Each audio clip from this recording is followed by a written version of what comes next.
here on CBS Sports Saturday. Skills. He's taking on a guy by the name of Charlie Campbell from Fort Worth, Texas. 17-3-1, tough guy. And as you'll see, Michael Nunn, I think, has made his presence in the middleweight ranks with the big fight coming up on Monday night. He's made his presence an important one because he figures in whatever happens after Hagler-Leonard. Let's go now to round number 1 of Michael Nunn and Charles Campbell. Now here is Michael Nunn from North Hollywood, California, from the 10 Goose stable, managed by Dan Goosen of the many Goosen brothers, including Greg Goosen, the former New York Met baseball player. And in the gold trunks, Charles Campbell from Fort Worth, Texas, 17-3-1. Nunn is undefeated, Gil, 21-0 with 13 knockouts. And I guess the question with Nunn, even though he has 13 KOs, is still how much power does he have? Has he got enough to take on the big guys, the physical big guys like Iran Barkley, and certainly somebody like champion Marvin Hagler? Well, Tim, his 13 knockouts have always been all been with an accumulation of punches. He's not a big puncher with either hand, but he hits you with an awful lot of punches, very, very quick. His last outing in February of this year, he stopped Willie Harris in Reseda, California in 6 rounds. Charles Campbell, one of his better wins over Ronnie Essett, an 8-round decision. And he won his last outing on February 4th of this year against Victor Claudio in Atlantic City over 8 rounds. Tim, you know, anybody, both of these guys are southpaws, but anybody, if you don't like to watch southpaws, fix your set so that you're looking in a mirror. Then you think you see 2 regular guys fighting. That's Michael Nunn in blue and Campbell in the gold. Nunn's been in with a few tougher guys than Campbell has, at least in terms of middleweight reputations. Charlie Boston, he won a 10-round decision, and Boston's been difficult for everybody he's fought. And Mike Tinley, likewise, and the veteran Alex Ramos, that was a 12-rounder, and Nunn won that with a decision. And Jorge Amparo, who last night gave Iran Barkley all he could handle through a 10-round fight here in Las Vegas. Amparo lost in 8, a decision to Michael Nunn back in 1985. So Nunn has the more experienced and tougher opponents behind him on his record and is undefeated, 21-0. Tim, everybody on the West Coast is impressed with Michael Nunn. He's their hottest fighter. They're looking for him to win a world championship.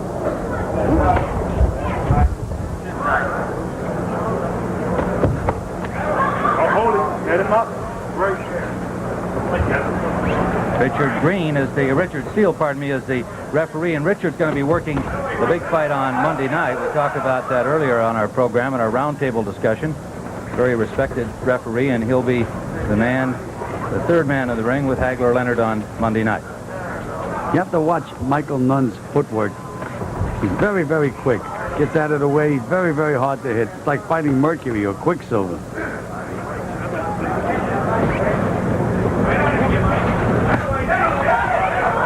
Good quick hands and good athletic movement. He's a very good-looking athlete. Final seconds of round number 1, scheduled 10-rounder middleweight, Michael Nunn and Charles Campbell. Well, Gil, we are in the setting here for Monday night's showdown between Hagler and Leonard, and guys like Michael Nunn and Iran Barkley, and Donald Curry now, they have to be sitting here in such anticipation, waiting to see what's going to happen. Michael Nunn still yet to really prove himself, but we've talked about those 3 guys. There's Harold Graham, and Barkley last night had his problems against Jorge Amparo. Which of these is most likely to emerge as, say, the legitimate number 1 contender in the middleweights? Well, I think we probably have to send the title over to Great Britain because I like Harold Graham. Well, we haven't seen too much of him over here, and hopefully we'll have a look at Harold Graham on television soon in this country because having just seen him a couple of times, his ability is high, and yet there are doubters among the likes of people like Barkley and Nunn, of course, who think they can beat him, and he is scheduled to meet Iran Barkley, but Barkley may have to wait a little longer after the cut he suffered last night in his victory over Amparo. Well, now let's go back to round number 2, Michael Nunn and Charles Campbell, action that took place earlier here this afternoon at Caesars Palace in Las Vegas.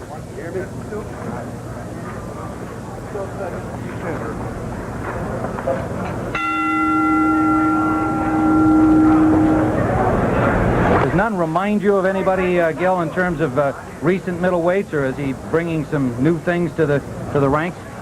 Tim, he reminds me of a fighter that was an Olympic champion. I believe it was 132 pounds. Grew up to be a middleweight, undefeated fighter for a long time. His name was Ronnie Harris, and it was very difficult for him to get fights because, I mean, he was so quick. Nobody could hit him, and he was a winner. But, And he was a southpaw. And he was a southpaw, and that was, and you know, that old saying again. A lot of old-time fight managers say they should drown southpaws at birth. Campbell certainly hasn't been intimidated to this point early in the fight by the punching power of Nunn. That, as we have commented, has been somewhat the reservation, shall we say. I hesitate to use the term knock on Nunn, but it has been the reservation about how far he can go in the middleweight ranks. We're early in round number 2. Nunn is a very, very good defensive fighter. Not only the fact that he can move so quickly on his legs, Tim, but he keeps his elbows in, hands high. Very, very difficult to hit. There's Campbell digging to the body, and Nunn took the first 2 body shots, but you saw that good movement he has with his head and his upper body as he eluded the next flurry.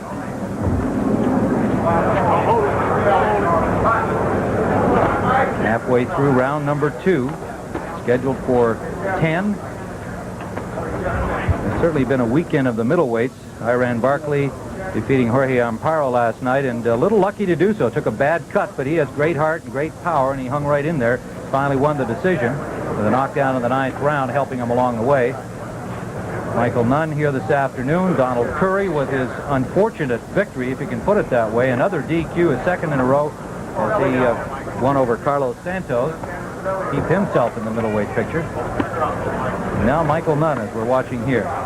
Fairly even up to this point in this round, Tim. Charles Campbell is giving a good account of himself. What are you doing, Mike? Come on, Michael. Work it, get up.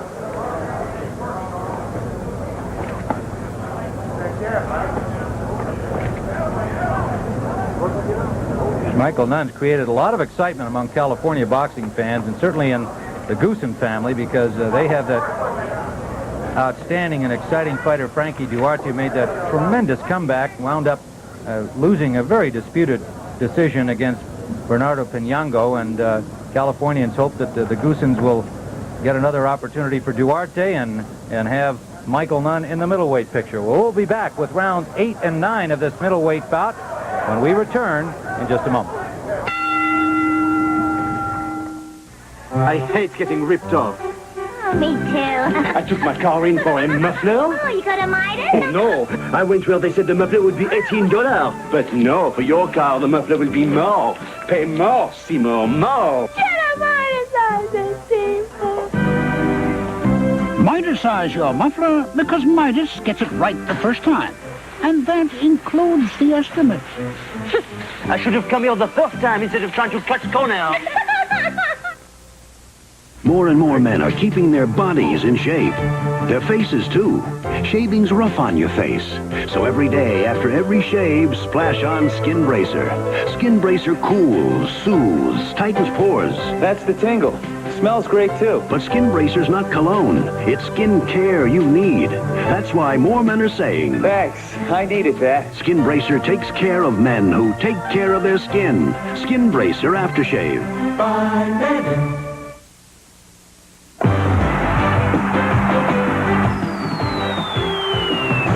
Star Power, the NBA playoffs on CBS Sports. Tim Ryan and Gil Clancy live from Caesars Palace in Las Vegas, Nevada. Moments ago, we saw Donald Curry win in a 5th-round disqualification over Carlos Santos, defending his USBA junior middleweight crown. An unfortunate finish, and not a fight that we would like to have seen presented here on CBS, especially since Donald Curry had that happen twice in a row, Tony Montgomery and Carlos Santos, and Santos was doing well enough in that fight, Gil, it seemed to me, that it wasn't necessary for him to get into the budding contest. Very, very strange to me, Tim. In the gym, he said he didn't have that much respect for Donald Curry. He was willing to stand in front of him in this fight and punch with him, punch with a puncher. And I just don't understand what went through his mind or why he did it. Disappointing, frustrating situation for Donald Curry. Well, getting back to our middleweight bout that took place earlier, we're watching it on videotape. We advance ahead to round number 8. Michael Nunn had done very well during the middle rounds. His boxing ability, I think, just kind of started to take over. He frustrated Campbell and was in command as we join the action now in round number 8 and take a look back at it along with you. Michael Nunn in blue, Charles Campbell in gold.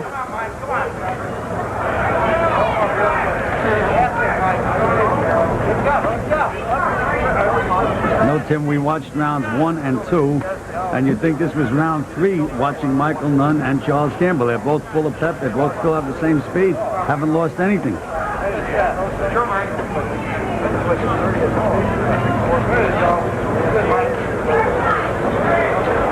Imagine the pressure on somebody like Michael Nunn fighting here this weekend in this setting with these circumstances, trying to impress all of the boxing people, all of the boxing media, and now he's really starting to get some combinations together and scoring heavily to the head of Charles Campbell.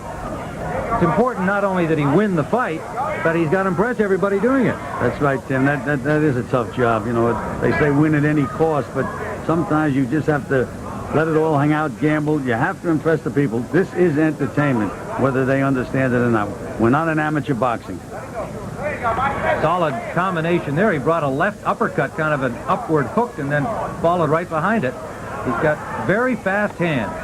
You know, a middleweight we didn't mention, I didn't mention in discussing the up-and-comers, a guy who they've been talking about a match between Nunn and Michael Olajide, another outstanding-looking middleweight. Tim, you picked a beauty. Michael Olajide, I guess, is right up there on the top of the list, along with Harold Graham.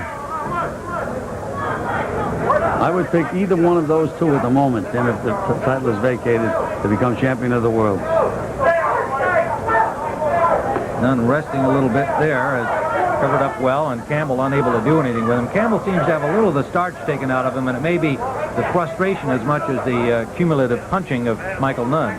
Tim, it is very, very frustrating to keep throwing punches and you just don't hit anything except gloves and arms.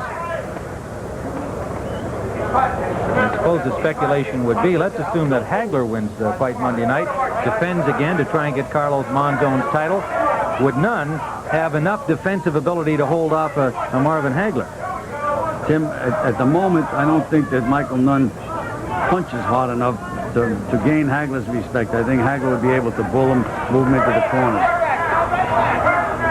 Hagler, of course, should he beat Sugar Ray Leonard, would consider, as he said publicly, staying on in order to tie the number of title defenses established by the former middleweight champion Carlos Monzon of Argentina. He hasn't asked Bertha, Tim. That's right, Bertha, his wife. And our condolences to Bertha on the death of her mother last weekend.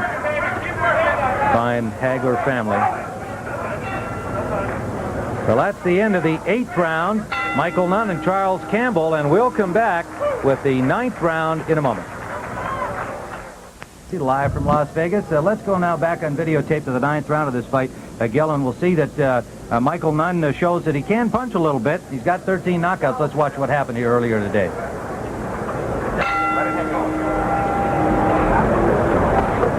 Charles Campbell in gold, Michael Nunn in the blue trunks. 9th round scheduled for 10.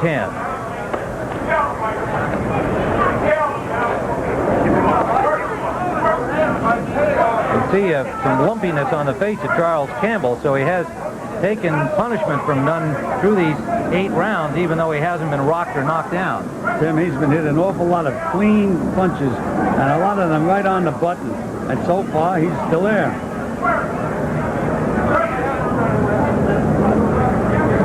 Nunn is setting himself a little more now, though, Tim.